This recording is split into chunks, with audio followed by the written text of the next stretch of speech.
Welcome to Athens Happens. I'm Emily Zeiler, Digital Managing Editor at The New Political. And I'm Kuhn, Senior Digital Producer.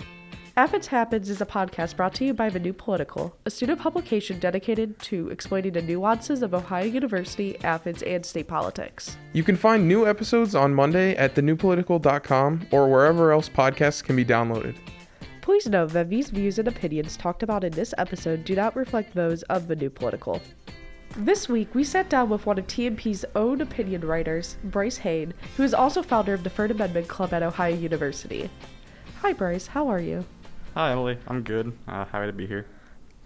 We're happy to have you. So just for any of our listeners who may not know what the Third Amendment is, can you explain what? Yeah. Essentially, the Third Amendment is it's the amendment that outlaws soldiers quartering in your house.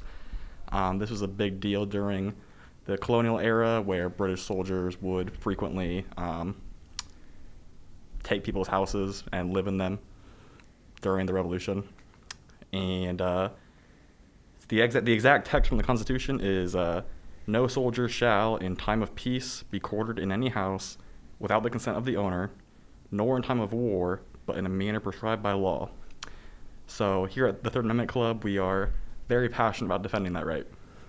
So what made you decide to start the Third Amendment Club? It kind of started out as a joke. Okay, explain that a little bit then. So I was in the DSA group chat, the Democratic Socialists of America, and someone was talking about the Second Amendment Club, and I jokingly posted asking who he would like to join my Third Amendment Club. Oh yeah, I remember. And I remember you tweeting about that, right? And it was a complete joke. I thought it would get a few laughs, and that'd be about it. But then someone thought I was serious. So Now, how big has this joke gotten? Pretty big. As of right this second, our GroupMe has a total of 164 members. So, does that make you the biggest political organization at OU? I don't know for sure. It's very hard to gauge membership counts because do you count alumni? Do you count just what's in the group chat? Do you count what Bobcat Connect says? But That's fair. I do know that I've heard a rumor that the Second Amendment Club has 60-something people in their GroupMe. So we're bigger than that. I know the ACLU is around 60 as well, I think. So you're around 3 times larger, a little less than 3 times larger than both of those? Yeah. Okay. And then the biggest competition that I know of anyway is the OU Dems. And one of our members who is also in their group chat, as of a few hours ago, said that their GroupMe has 161 members. We have So a reminder, we have surpassed them? 164 as of today. Well, I think it's important to mention that it's not an official OU student organization yet. Right. I was just going to ask that. Yeah, you can go ahead and ask. Is the Third Amendment Club officially recognized by Ohio University at this time? Not yet, although I did just submit the paperwork required for it to the Campus Involvement Center, so I'm waiting to hear back from them. Okay. So the requirements for that include... Yeah, so the requirements are you need at least an exec board. In our case, that includes a treasurer, a president, a vice president. I think that's the minimum you require, but we also have a social media coordinator who runs our Instagram and Twitter pages. And then you also need an advisor along with that. And then aside from that, you need a name, a picture, a description, and a constitution. Okay. So who is your advisor? Our advisor is Dr. John Kuhn from the Political Science Department. Oh, okay. What is he? Do you know what his area of expertise or anything is? I believe he specializes in political theory. Okay. I'm not sure exactly which topics in that.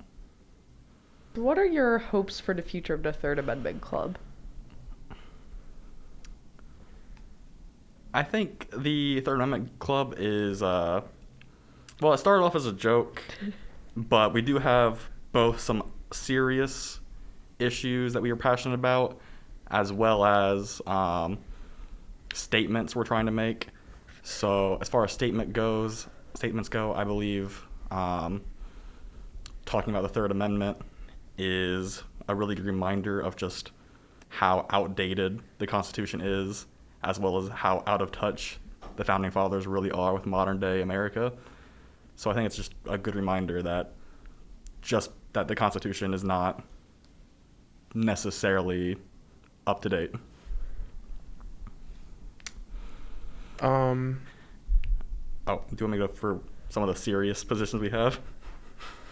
Sure, yeah. And then we also have some serious positions about the Third Amendment.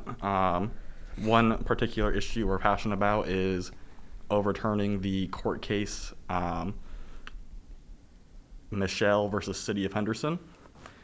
Essentially what happened in that court case, well, what happened that led to that court case was police asked Michelle to use his home to essentially spy on his neighbors who they suspected of a crime. And when Michelle said no, they took it over anyway and basically just used it as a base operations to spy on his neighbor. Michelle took it to court, and he alleged that they violated both his Fourth Amendment and Third Amendment rights, but the court threw out the Third Amendment part because the wording of the Third Amendment specifies that it applies to soldiers, which they did not interpret as including law enforcement, which is a position that we at the Third Amendment Club strongly disagree with, because at the time the Constitution was written, there really was no formal law enforcement like there is today, and the military and the soldiers would be the ones more or less conducting what a modern day law enforcement does. Yeah, law enforcement wasn't even an idea, and it actually was founded in the United Kingdom in like the late 1800s, right. So... Do you believe other Ohio University students should start clubs in support of other amendments? Like I said, our club is a statement about how outdated the Constitution is, so I would say no. I think an old document is not in itself any good reason to support a particular political view. I think if you're passionate about something that is covered in the Bill of Rights or the Constitution, you should probably make a more vague organization in support of the issue itself, rather than just basing it off of what some people 200 years ago wrote about. Okay. Or if you are passionate about any of those amendments, you could also join groups like ACLU, who are dedicated to protecting those civil liberties anyway. So, do you think that, like, because you're saying, like, with the Third Amendment Club, like, yes, it started off as a joke, yes, but, like now you're trying to show that, like, the Constitution is just, like, outdated. Do you think, like, a club, like, that's literally just about, like, I don't know, like, what it would be called, but with that as the main focus instead of just, like, the Third Amendment could exist? Like, sprouting off maybe from the Third Amendment Club? Maybe, but I think satire is a very powerful tool. I mean, the recruitment numbers speak for themselves, I believe. That's fair enough. That's fair enough. Can't argue with the numbers. You seem to have met the qualifications to be a student organization, at least by my not expert opinion. Well, I filled out all the forms asked for on the Bobcat Connect website, and I submitted it. So pending their approval, we will be an official club. So, in a hypothetical scenario where they reject your application because the group started as a meme, what would you do going forward? Probably just keep doing what we're doing now. Okay. I don't think official university organization is that important to the club. The main reason we're going for it is just because it'll allow us to book rooms and tables if we ever wanted to. Okay. As well as apply for like SAC funding and stuff for recruitment. Do you have ideas for events like that?